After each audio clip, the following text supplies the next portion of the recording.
que l'honneur et la puissance te reviennent encore, toi qui es fidèle dans les siècles des siècles.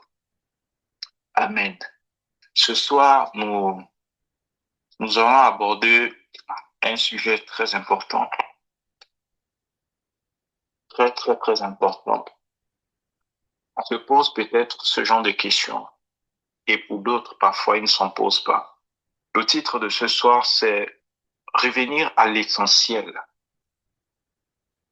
Deux points. Prêcher Jésus. Prêcher Jésus. Revenir à l'essentiel. Pourquoi j'ai pris ce thème de revenir à l'essentiel? Vous savez, je dis souvent aux gens que mon ministère, c'est le ministère, le temple de la repentance des nations. Ça veut dire que ma vision, c'est de ramener les âmes égarées, ramener le monde entier à Christ. Et dans cette vision, dans cette mission que j'ai de ramener les âmes à Christ, j'ai le devoir de leur donner l'outil essentiel afin que ces derniers puissent faire quoi faire, afin que ces derniers puissent faire le meilleur des choix pour revenir à Jésus. Mais pourquoi ce terme? Revenir à l'essentiel. Je fais un constat vraiment hallucinant et pendant que je priais hier, l'Esprit de Dieu pouvait encore mettre dans mon esprit ce constat que je fais dans le monde entier en général. Et je me suis posé cette question. Si jamais on retirait du musée de l'Église les différentes prédications qu'il y a, les prédications sur le serment, les promesses, les richesses, le succès matériel et des encouragements purement humains. La bonne question, c'est que resterait-il dans nos églises si on retirait toutes ces choses-là? Parce que aujourd'hui, ce qui fait fonctionner l'Église, c'est plus ce qui est censé faire fonctionner l'Église, mais c'est ce qui n'a pas lieu d'être qui fait fonctionner l'Église. Pour beaucoup, le silence serait total. Et ça, c'est une évidence. Et nous avons transformé l'Église en un service de bénédiction. C'est-à-dire que, en permanence, on se dit que pour parler de Dieu, pour prêcher l'Évangile, pour ramener les âmes à Christ, il faut parler des bénédictions.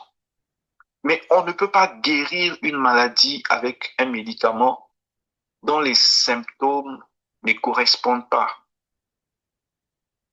On ne peut pas guérir une maladie avec un médicament dont les symptômes ne correspondent pas. Et c'est le problème que beaucoup de chrétiens que nous sommes rencontrons dans nos vies.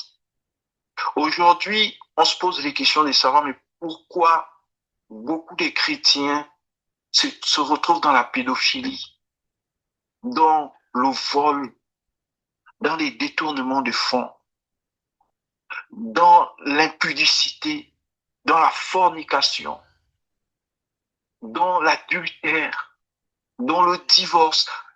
Pourquoi beaucoup de chrétiens se retrouvent dans ce genre de situation? Et c'est une question que j'ai posée au Saint-Esprit. Et je veux vraiment que vous qui êtes connectés ce soir, que vous m'écoutiez attentivement. Je posais cette question au Saint-Esprit. Pourquoi nous nous retrouvons tous, en tant que chrétiens, dans ce genre de situation? Et l'Esprit de Dieu pouvait me dire, c'est au départ parce que nous avons été administrés d'un médicament qui ne répond pas aux symptômes que nous souffrons. Le message que nous avons reçu, ce sont les messages sur le serment, sur les promesses de la richesse, sur les succès matériels, sur les encouragements purement humain. Voici ce qu'on a reçu. Et c'est ce qui fait que le résultat que nous produisons, ces résultats ne sont pas conformes à Christ, ne sont pas conformes à la volonté de Dieu. Parce qu'il est inadmissible que nous avons reçu Jésus, mais que nous n'arrivons pas à produire Jésus. Jésus nous a démontré que lui, il a reçu du Père. Il a dit, il a reçu du Père. Et il a produit ce qu'il était devenu en recevant du Père. La preuve, c'est que lorsqu'il a été emmené dans le désert, il a fait 40 jours et 40 nuits dans le désert. La parole de Dieu nous dit quoi? Que le diable vint tenter Jésus.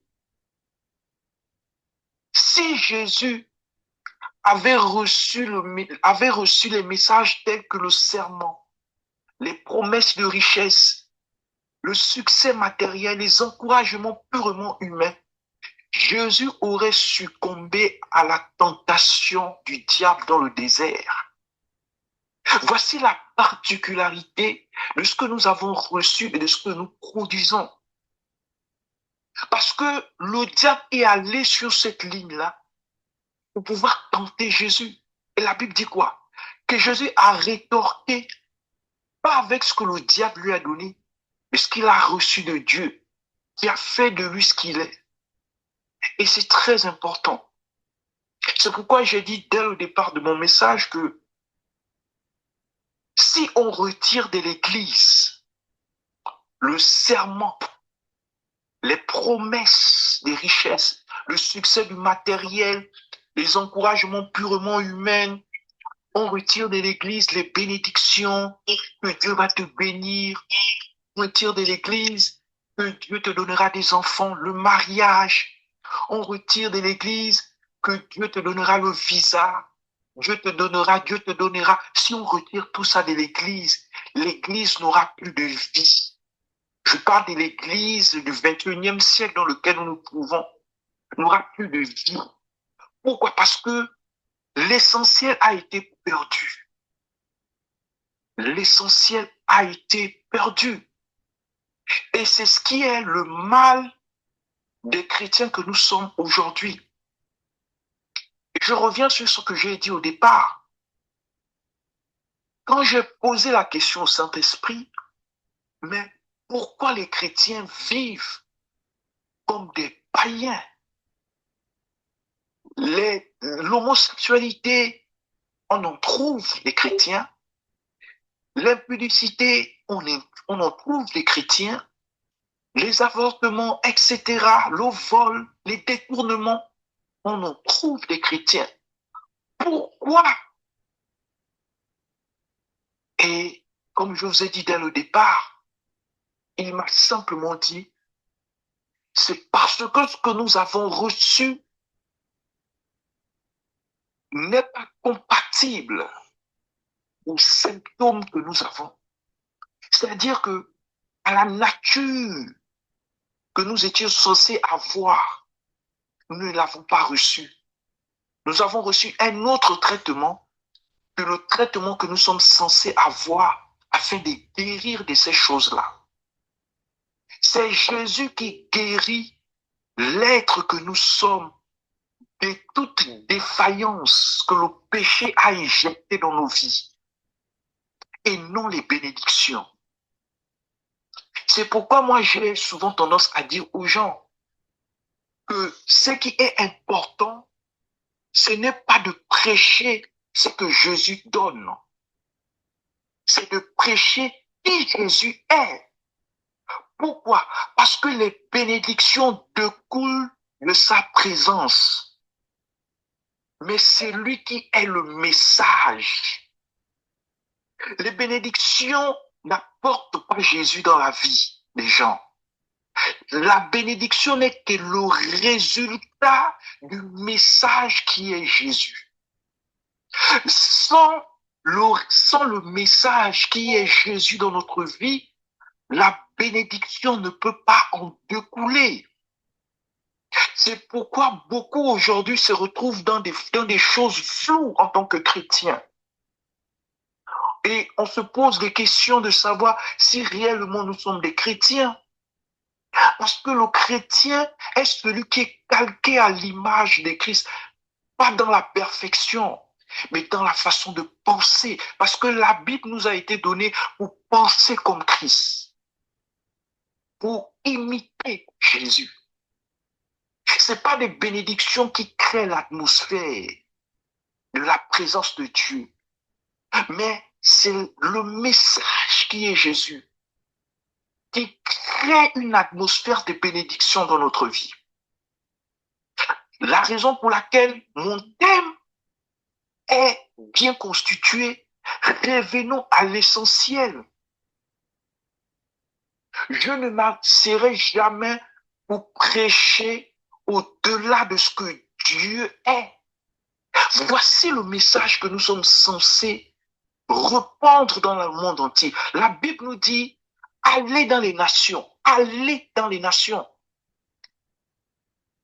Prêchez l'évangile, enseignez-les.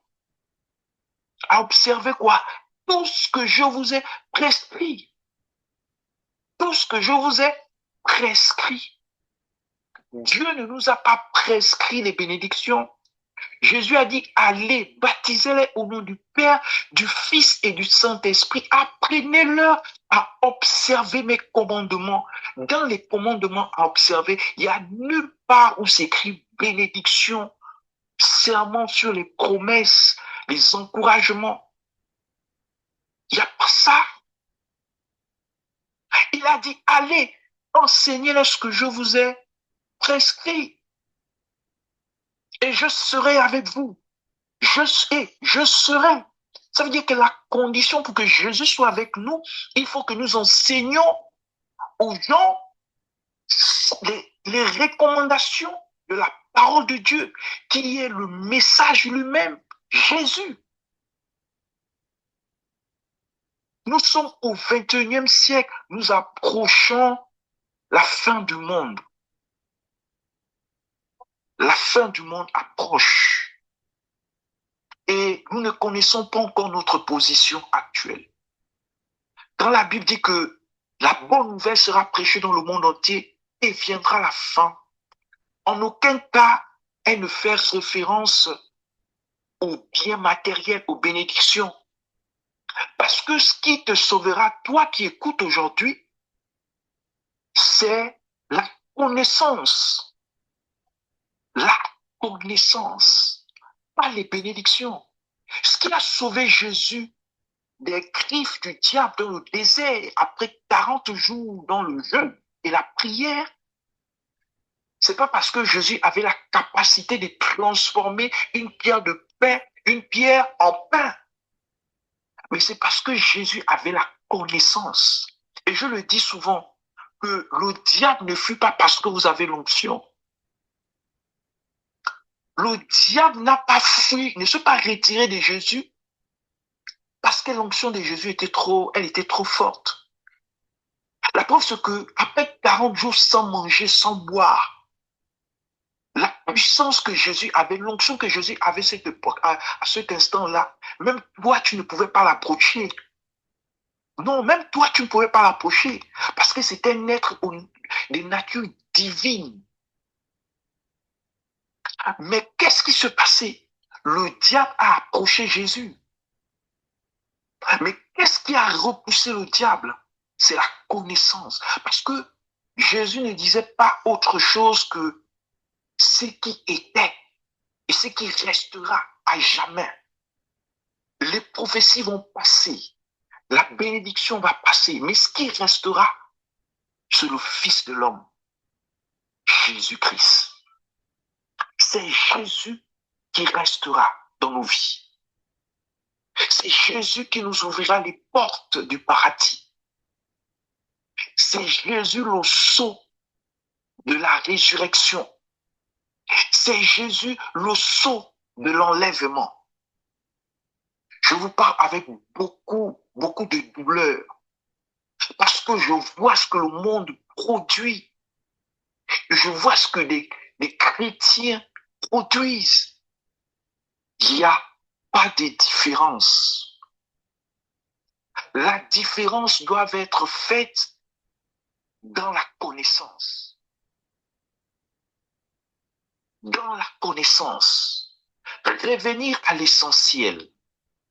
Quand on regarde le livre de 1 Corinthiens chapitre 2 verset 2, il est écrit « Car je n'ai pas eu la pensée de savoir autre chose parmi vous que Jésus-Christ. » Que Jésus-Christ crucifié.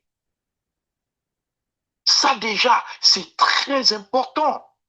Il dit, il n'avait pas autre chose à prêcher. Il n'avait pas autre chose à dire aux gens. Il n'avait pas autre chose à donner, si ce n'est que Jésus-Christ sacrifié. Combien parmi nous prêchons réellement Jésus? Que ça soit dans nos maisons, que ça soit dans notre lieu de travail, que ça soit dans nos églises. Aucune église aujourd'hui, bon, certaines églises, je dirais, aujourd'hui, n'arrivent plus à faire une année de prédication seulement avec le nom de Jésus.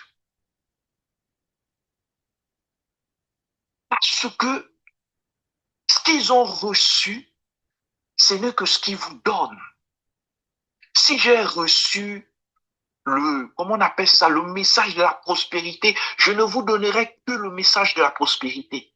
Parce que c'est ce que j'ai reçu, pas par Dieu, pas par le Saint-Esprit, mais par un homme qui s'est égaré de la voie de Dieu.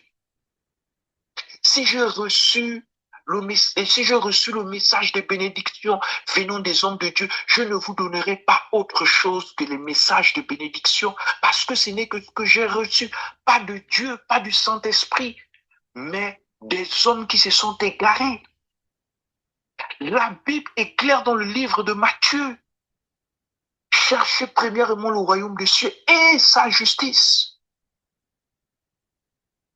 Et toute autre chose vous seront données quoi? Par-dessus tout. On court après le monde. Or, on est censé fuir le monde. Mais nous courons après le monde. Ce qui fait que nos messages ne sont pas loin de la réalité du monde. Pourtant, la parole de Dieu nous dit, soyez affectionnés aux choses d'en haut parce que vous n'en faites plus partie. Vous êtes des hommes aujourd'hui qui ont été crucifiés en Jésus. Donc, vous ne faites que partir de ce monde. C'est pourquoi la parole de Dieu vous dit, soyez affectionnés aux choses d'en haut. L'affection des choses d'en haut ne relève pas de la bénédiction, mais du message. Pas n'importe quel message. Jésus. C'est pourquoi beaucoup ont raté leur fondement spirituel. Vous savez, quand vous avez reçu Jésus, et j'ai fait une expérience avec cela, quand tu as reçu Jésus et que tu pries seul dans ton intimité, tu seras toujours en train d'harmoniser. Je parle de l'harmonie que Jésus a ressentie sur la montagne de Gethsémani pendant qu'il priait. Faites cette expérience. J'ai fait cette expérience et je ressens l'harmonie tous les jours. Tous les jours quand je prie, je ressens cette harmonie parce que la prière, elle est focalisée sur un aspect précis. Jésus. Jésus. Et c'est ce que nous devons garder à l'esprit. Pourquoi? Parce que trop souvent, des prédicateurs choisissent de flatter les oreilles des auditeurs, tels que nous. On part dans une église, on flatte nos oreilles, on nous raconte des messages, des motivations, des messages à sens unique. Les messages à sens unique. C'est-à-dire que ce qu'on te donne a toujours un trait avec la bénédiction. A toujours un rapport avec la bénédiction. Or, nous ne devons pas avoir une prédication à sens unique. Allez dans les églises, posez la question à vos pasteurs, vos prophètes, vos hommes de Dieu. Quel est le message de toute la Bible? Quel est le message que Dieu, ou du moins ce que Jésus nous a laissé? Quel est ce message que Jésus nous a laissé? D'autres vous diront beaucoup de choses. Ils vont vous prendre des citations de la philosophie. D'autres vont vous faire des grands discours, des prophéties. Et beaucoup, sur 100%, 99% vont passer à côté. Pourquoi? Parce que quand vous regardez toute la Bible, de Genèse à Révélation ou Apocalypse, selon la version de la Bible, le seul et unique message et serment que Jésus a laissé à ses disciples, que nous sommes, c'est le message de la réconciliation. Parce que c'est la raison de la venue de Jésus sur la terre. Dieu et l'homme étaient conciliés avant. Ils vivaient en parfaite harmonie. Allez, repartez dans le livre de Genèse. La Bible nous dit que Dieu visitait Adam et Ève. Ça veut dire qu'il y avait une relation étroite entre les hommes et Dieu. Mais lorsque cette relation s'est disloquée, Dieu s'est écarté. La présence de Dieu a fui l'homme. Et c'est de là où on parle de la réconciliation. Retrouver le Adam que nous étions à la création. La Ève que toi tu étais à la création. Mais pour atteindre cet objectif, il faut une réconciliation. Donc il faut un médiateur qui viendra prendre chez nous, qui ira dire à l'autre, et qui ira prendre chez l'autre, qui viendra dire, c'est comme on dit un avocat. C'est un médiateur entre entre les magistrats des séances plénières et le présumé coupable. L'avocat est l'intermédiaire. Dès que l'avocat t'a défendu, il y a ce qu'on appelle, lorsque tu es mis en liberté, tu as été blanchi, tu as été acquitté, tu t'es réconcilié avec quoi? La justice. Non seulement la justice gabonaise, mais tu t'es réconcilié avec toutes les institutions gabonaises. Parce que lorsque le tribunal rend une décision judiciaire, surtout quand vous allez à la cour d'appel qu'on appelle la CROUS, il est écrit juste en dessous que cette décision est rendue au nom du peuple gabonais. Ça veut dire que la justice est la représentation de tous les Gabonais. Donc, si tu enfreins une loi du Gabon, tu es à dos avec tous les Gabonais. Et si la justice t'acquitte, tu t'es réconcilié avec tous les Gabonais. Et c'est ça le message. La réconciliation. Voici le message que Christ nous a apporté afin que nous puissions être réconciliés avec Dieu. C'est très important. Lorsqu'on regarde dans les Actes des Apôtres, au chapitre 4, verset 12, il est dit, il n'y a de salut en aucun autre. Il n'y a de salut en aucun autre, en aucune autre chose. Car il n'y a sous le ciel aucun autre nom qui ait été donné parmi les hommes par lequel nous devions être sauvés. Et moi, la question que j'aimerais vous poser, tu vas être sauvé par quoi ou par qui? Parce que ce sont des questions très importantes. Vous savez, lorsque nous sommes des chrétiens, Dieu aime des audacieux. Si tu ne te poses pas des questions, tu ne sauras jamais si tu es au bon endroit ou bien si tu es au mauvais endroit. La Bible nous rassure une chose, que nous serons tous sauvés par le moyen de Jésus-Christ. Or, pour que nous soyons sauvés d'abord, il faut que nous acceptons Jésus comme Sauveur et Seigneur. Et à partir de là, lorsque nous acceptons Jésus comme Sauveur et Seigneur, nous devenons des disciples de Christ. Et lorsque nous devenons des disciples de Christ, nous avons désormais l'obligation, c'est une obligation pour nous, un devoir chrétien, un devoir disciplinaire de prêcher Christ et Jésus. Qu'un chrétien n'est épargné du manteau, comment on appelle ça, du manteau du service. Tu peux ne pas avoir des ministères, mais tu es un homme de Dieu. Tu peux ne pas avoir des brebis, mais tu es une servante de Dieu. Dès lors où tu as donné ta vie à Jésus-Christ, tu deviens un serviteur de Dieu. Les magistrats sont des serviteurs de Dieu. Les banquiers sont des serviteurs de Dieu. Parce que la parole de Dieu dit que à toutes ces personnes-là, il demandera des comptes. Si eux, ils sont serviteurs de Dieu, qui es-tu pour ne pas l'être? Et qu'est-ce que tu en fais? Parce que Dieu te demandera des comptes. C'est pourquoi je dis souvent à certaines personnes, il a fallu pour toi de ne jamais rencontrer Jésus, que de le rencontrer et de rester assise, d'écouter les messages qui viennent à gauche, à droite, les messages de la fertilité, de la richesse, des voyages, des maris et de la prospérité.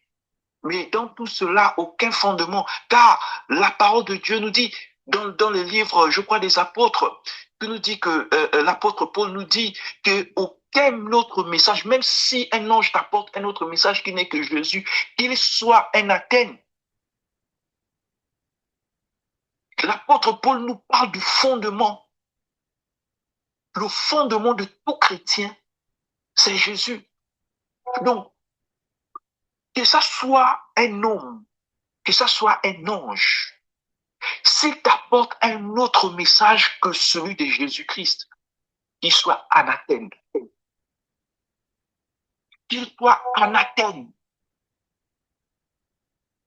Ça veut dire quoi? Quand l'apôtre Paul a dit, l'apôtre Paul nous a simplement fait savoir que nous devons prêcher Jésus. Prêchons Jésus. Je suis un prophète. Je faisais des prophéties avant et avec du recul, quand l'Esprit de Dieu m'a dit stop, arrête ça, j'ai tout bloqué. Et aujourd'hui, je me concentre beaucoup plus sur le message qui est Jésus. Si tu viens me dire que tu es malade, je vais te dire, rencontre Jésus d'abord. Parce que la Bible dit que par les meurtrissures de Christ, nous avons été guéris. Tu n'as pas besoin que je fasse une prière de guérison pour que tu guérisses. Non, tu as besoin de connaître que par les meurtrissures de Christ, tu as été guéri. C'est pourquoi j'aime bien. Beaucoup n'ont pas compris quand les disciples de Jean ont approché Jésus. Et ils ont dit à Jésus, apprends-nous à prier. Apprends-nous à prier. Pourtant, ils étaient avec l'apôtre Jean.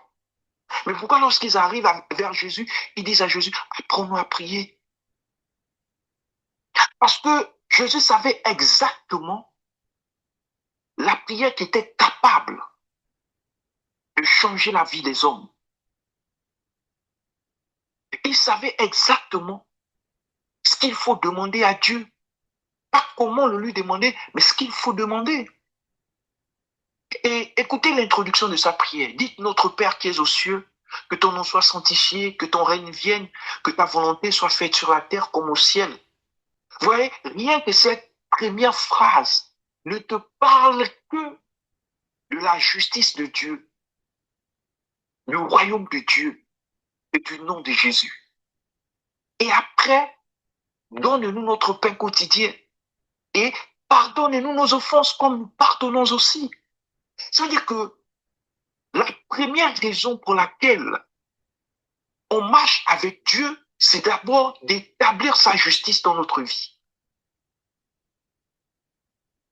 C'est d'établir la justice de Dieu dans notre vie, dans notre pays, dans notre famille. Et après, toute autre chose fera quoi? Suivra. Il faut que nous arrêtons de chercher les mains de Dieu pour ce qu'elle donne. et cherchons sa face pour ce qu'elle est. Est-ce qu'un jour, vous êtes déjà même assis une fois pour dire, Seigneur, je veux te connaître davantage. Je veux faire un jeûne où je veux te connaître davantage. Je veux prier pendant 1 an où je veux te connaître davantage. La majorité des cas, quand on jeûne, c'est parce qu'on est dans une situation. Ça veut dire que la reconnaissance même, la connaissance de Jésus même, le message même qui est Jésus a moins d'importance que la bénédiction. Et c'est ça notre véritable problème. C'est le véritable souci qu'on a. Moi, il m'arrive souvent de prier. Je prie, je dis souvent au Seigneur, je prie pour Dieu. Les gens vont me dire, mais un homme de Dieu qui m'avait dit la dernière fois, mais comment tu peux prier pour Dieu? C'est effectivement, c'est parce que vous ne lisez pas. Et vous n'êtes pas dans une intimité assez particulière, dans une relation avec Jésus, que vous ne pouvez pas comprendre le mystère de Dieu. Si tu me poses la question, pourquoi tu pries pour Dieu? J'ai le devoir de prier pour Dieu. On pense qu'il n'y a que pour les hommes qu'on peut prier. Non, je veux prier pour ma soeur, je veux prier pour mon frère, je veux prier pour les autorités, je veux prier pour ma vie. Mais est-ce qu'il t'est arrivé un instant de prier pour Dieu? Est-ce qu'il t'est arrivé? Tu vas dire non, est-ce que Dieu a besoin de la prière? Mais si Dieu n'a pas besoin de la prière, toutes les prières que tu fais pour les hommes, prier pour les hommes, prier pour toi-même là, ça va où? Si ça ne va pas chez Dieu, ça va où? Donc ta question, en fait, n'a même pas lieu d'être. Mais la bonne question qu'il faut se poser, c'est comment c'est possible de prier pour Dieu? Quand vous lisez la parole de Dieu dans plusieurs livres et plusieurs versets, vous allez voir que il y a des moments où Dieu s'est souvent mis en colère. Quand il a sorti le peuple d'Israël de l'Égypte, il s'est mis en colère. Il a ouvert la terre. Il y a plusieurs séquences comme ça qui montrent la colère de Dieu qui a été déchaînée. Quand les hommes sont devenus tellement trop cruels, il a fait quoi? Il a provoqué le déluge. Donc, à un moment donné, si Dieu a mis ces histoires dans la Bible et a mis sa vraie nature sans rien enlever, c'est pour que tu comprennes comment Dieu est pour toi. Donc, moi, il m'arrive de prier pour Dieu. Et quand je prie pour Dieu, je lui dis, Père, ne te mets pas en colère. Les hommes sont devenus tellement cruels que ton cœur soit apaisé. Je sais que tu souffres. Tu souffres de voir l'homme se détourner de la voie que tu as tracée pour lui. Je sais que tu souffres de voir comment le Gabon est en train de se détourner, comment les hommes aujourd'hui sont en train de se tourner vers les traditions, vers les religions occultes. Je sais quand tu vois la veuve être maltraitée, je sais quand tu vois l'orphelin être maltraité. Je sais quand tu vois le pauvre être marginalisé, humilié, je sais que ça te fait souffrir. Je sais que tu en pleures, même si je n'ai pas la capacité de le voir, mais je sais parce que j'ai ton esprit.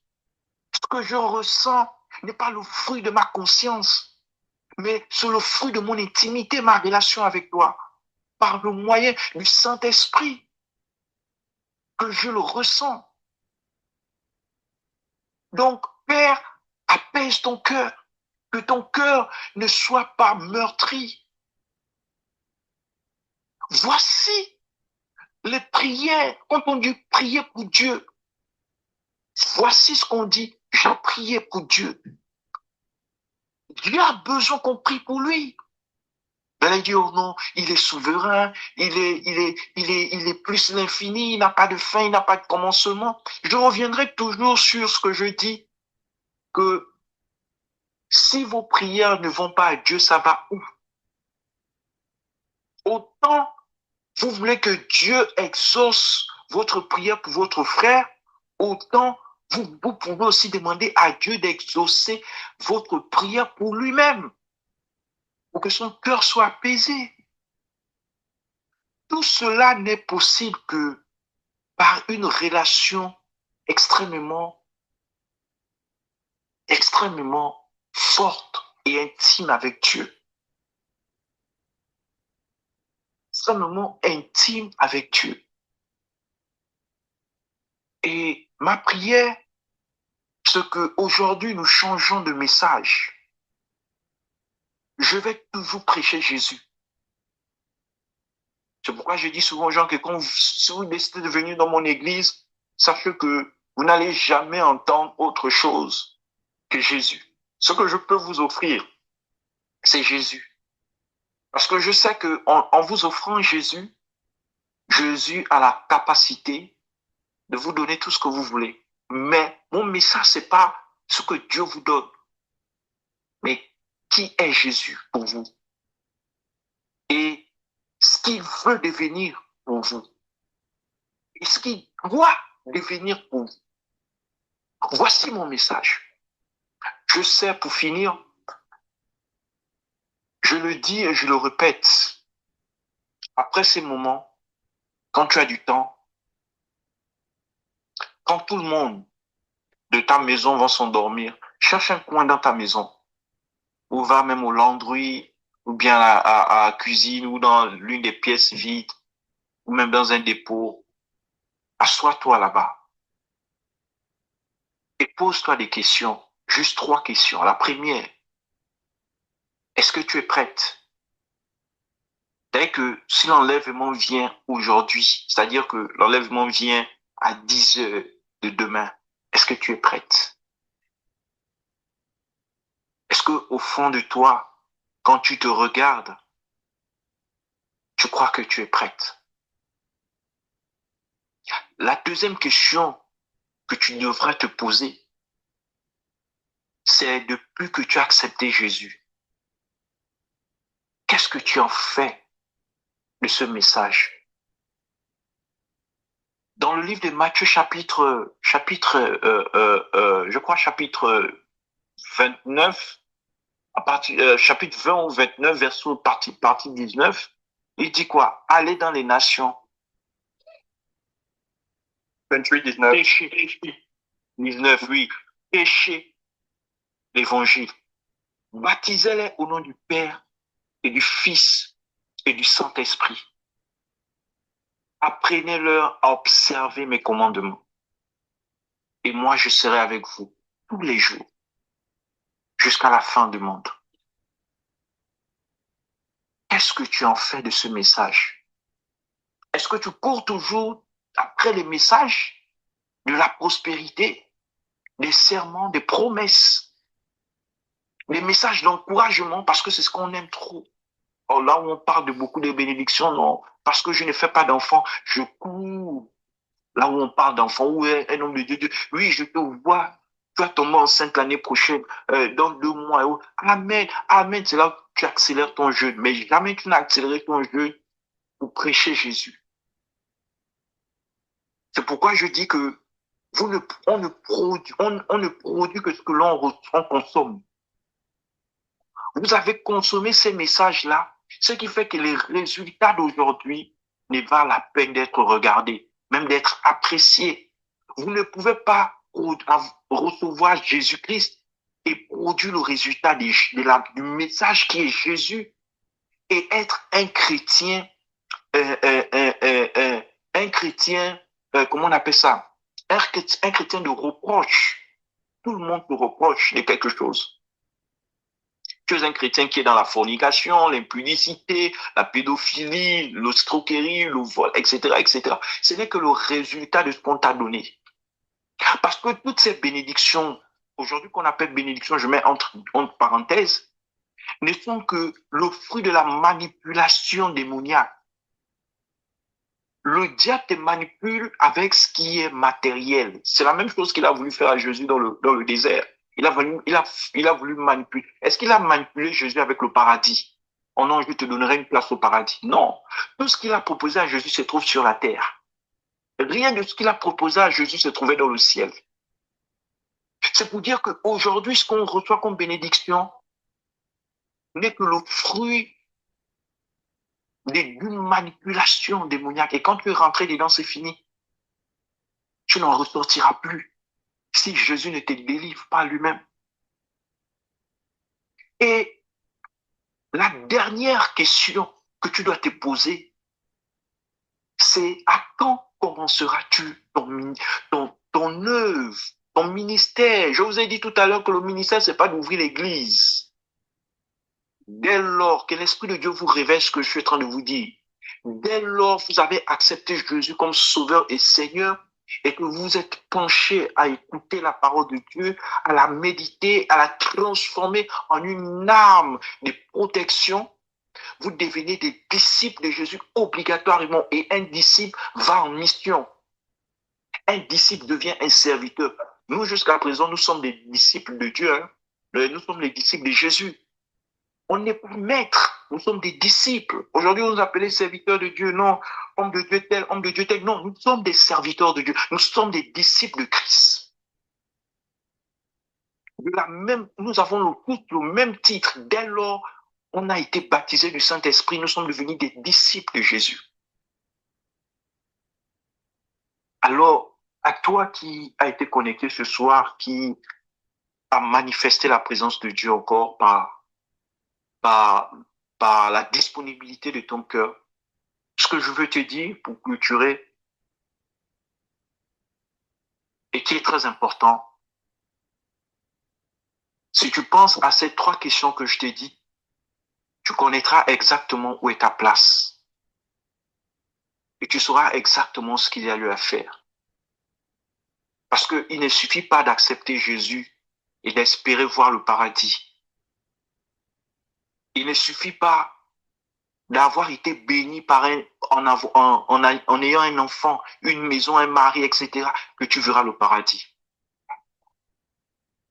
Ton pied au paradis, la Bible dit que là où est ton cœur, là aussi sera ton trésor. Notre trésor se trouve en Jésus. Et Jésus est la clé du paradis. Ça là, on ne discute pas. Tu ne peux pas modifier ça. C'est un système spirituel très élevé, une dimension prophétique très élevée. Ton trésor est en Jésus. Ton trésor est Jésus. Et Jésus est la clé de ton paradis. Sans lui, dans ton entièreté, dans ta pensée, dans ta chair, dans tes os, dans ton sang, dans ton corps, dans ton subconscient, si tu n'as pas inculqué Jésus à l'intérieur, et si tu n'as pas étendu la parole de Dieu jusqu'à l'extrémité de tes limites en parlant de Jésus, pose la question au Saint-Esprit. Quel est le rôle que j'ai à jouer en tant que chrétien? Il te dira, tu es serviteur de Dieu, tu es servant de Dieu. Et ton devoir, c'est cela. Que le Seigneur nous bénisse, que le Seigneur vous bénisse. Père, je te rends grâce et je te bénis. Merci encore pour cette révélation prophétique que tu nous as encore permis de partager ensemble. Que ton nom soit encore glorifié, que toutes ces personnes qui se sont connectées ce soir soient encore impactées par ta puissance. Merci encore, Seigneur, d'avoir disposé leur cœur. Merci d'avoir disposé une atmosphère, Seigneur, de manifestation de la puissance de ta présence. Père, nous te bénissons parce que nous savons que tous ces cœurs connectés ont été touchés par ta parole. Père, que cette parole soit incrustée maintenant dans leur esprit, qu'ils sortent de là richement bénis avec des résolutions. Comme le dit dans ta parole, que à ta résolution répondra ton succès, pas le succès, Seigneur, de ce monde, mais le succès céleste, Père. Je prie maintenant au nom de Jésus. Père, que la recommandation qui a été relâchée dans leur vie, comme tu l'as dit dans le livre de Jérémie, je te connaissais, je t'avais déjà établi, je t'avais appelé maintenant. Seigneur, que cet appel réponde ardemment dans leur cœur, dans leur esprit et dans leur conscience, afin, Seigneur, qu'ils répondent à l'appel, qu'ils te servent en toute honnêteté, en vérité, en pensée et en parole, par action aussi, Seigneur. Ils deviennent des leaders exceptionnels. Ils deviennent des meneurs, Seigneur, exceptionnels. Parce que je crois, Seigneur, en chacun d'eux. Seigneur, parce que ton esprit repose en eux. Merci encore, Père, de les fortifier. Merci de les transformer, de les restaurer, Seigneur, en une autre à l'image parfaite de ta présence, Père, afin qu'ils impactent maintenant dans leur famille, dans le pays dans lequel ils se trouvent et dans les extrémités, Seigneur, de cette nation. Sois encore béni. C'est dans le nom puissant de Jésus que nous avons ici prié ensemble. Nous disons Amen.